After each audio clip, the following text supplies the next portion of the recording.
اور قتل کرنے سے مسئلہ بھی حل نہیں ہوتا.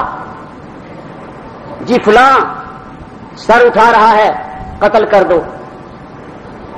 قتل کرنے سے نظریات کبھی نہیں مٹتے. اگر نظریات کو مٹانا ہے تو دلائل و براہین سے ان کو جھوٹا ثابت کر دو.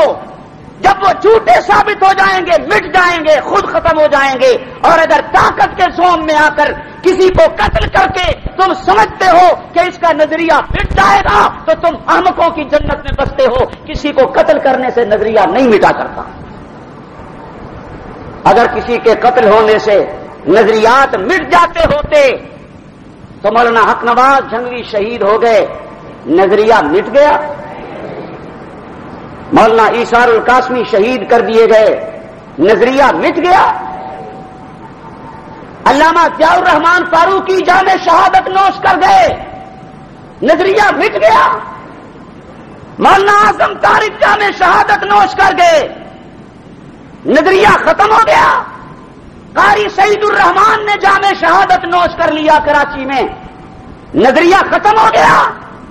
کسی کو قتل کر دینے سے نظریہ ختم نہیں ہوتا.